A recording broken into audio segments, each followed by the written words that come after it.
Our Daily Bread, April 19, 2024 by James Banks, that entitled The Valley of Praise. Ang scripture natin is 2 Chronicles o Ikalawang Kronika, Kapitulo 20, versikulo 21 hanggang 26. Sabi dito, matapos niyang paalalahanan ng mga tao, pumili siya ng mga mang-aawit na magpupuri kay Yahweh. Dahil sa kanyang kahangahangang kabanalan, inilagay niya ang mga ito sa unahan ng hukbo at habang daay umaawit.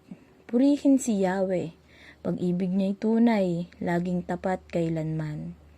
Nang marinig ng mga kaaway ang awitan, ginulo sila ni Yahweh.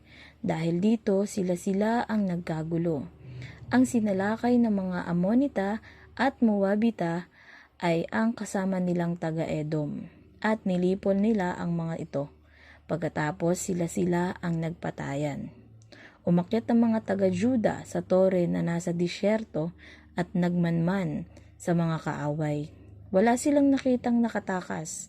Lahat ay patay na nakahandusay sa lupa. Napakaraming nasamsam ni Jehoshaphat at ng kanyang mga kasama. Halos hindi nila madala ang nasamsam nilang kawan, mga kagamitan, damit at maraming mahahalagang bagay. 3 araw nila itong hinakot, ngunit sa sobrang dami ay hindi nila nakuhang lahat.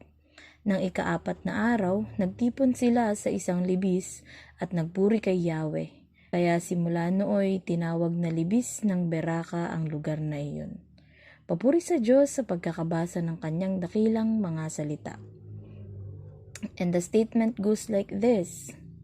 Poet William Cowper struggled with depression much of his life.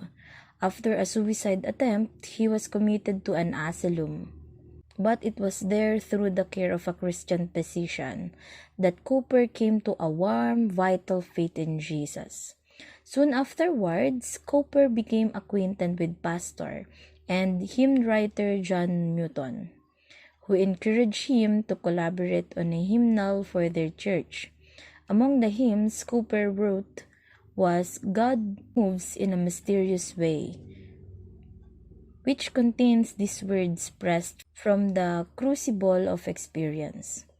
You fearful saints, fresh courage take. The clouds you so much dread are big with mercy and shall break in blessings on your head. Sabi sa Tagalog, isa daw manunulat si William Cowper, ngunit siya ay mayroong depression.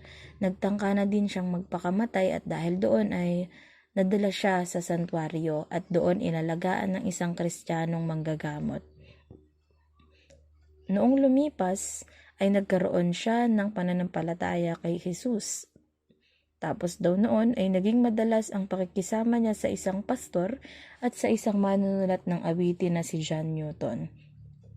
Hinikayat siya nito na magtulungan silang gumawa ng awitin para sa simbahan. Isa sa kanyang mga nilikha ay may titulong God Moves in Mysterious Way. So like Cowper, the people of Judah also met God's kindness unexpectedly. As an alliance of armies invaded their nation, King Jehoshaphat gathered the people for prayer. As Judah's army marched out, men in the front rank praised God. The invading armies turned on themselves and no one escaped. There was so much plunder that it took 3 days to collect it. Tulad ni Cowper, nakilala din ng mga tao ng Judah ang kabaitan ng Diyos nang hindi inaasahan. Habang ang isang alyansa ng mga hukbo ay sumalakay sa kanilang bansa, tinipon ni Haring Jehoshaphat ang mga tao para sa panalangin. Habang ang hukbo ng Juda ay lumalabas, ang mga lalaking nasa unahan ay nagpuri sa Diyos. Ang sumasalakay na mga hukbo ay bumaling sa kanilang sarili at walang sino man ang nakatakas. Napakaraming kawan, mga kagamitan, damit at maraming mahalagang bagay na tumagal ng 3 araw upang makolekta. Hindi biro ang isang digmaan. Ito ay foreseeing that soon you will die. Kasi isa lang ang goal ng digmaan. Papatay ka o ikaw ang mapapatay. Kaya't ang katagumpayan dito noon ay higit para sa kanila. Biruin nyo, Sa kabila ng pressure na nararamdaman ng mga mandirigma, ay nakuha pa nilang magpuri sa Diyos, isang kahangahangang pananalig sa Panginoon. And on the fourth day, the very place where a hostile invading force gathered against God's people was dubbed the Valley of Beraka. Literally, the Valley of Praise or Blessing. What a change! God's mercy can turn even our most difficult valleys into place of praise as we give them to Him. So sabi, sa ika-4 na araw, ang mismong lugar kung saan nagtipon daw ang isang mapanlaban na puwersa laban sa bayan ng Diyos ay tinawag na lambak ng Beraka. Sa literal na definition, ang lambak ng papuri o pagpapala.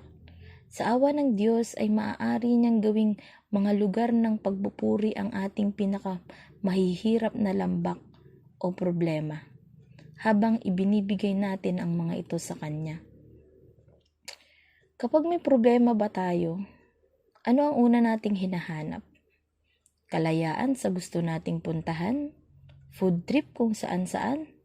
Tao na pwede nating pagkwentuhan? Papel na pwede nating pagsulatan? O full charge na phone para sa trip nating tugtugan? Ano ba ang inuuna natin madalas isipin kapag tayo ay may dinaramdam? Well, guilty tayong lahat dito eh. Madalas sa sobrang bigat na ng problema, sa iba na natin hinahanap ang solusyon. Kahit naghihintay lang talaga ang Diyos sa paglapit natin sa Kanya. Though, God is teaching us and encouraging us to look for Him even and mostly on our darkest days. So let us not forget that God is the only light that can brighten our darkest times. So God bless everyone.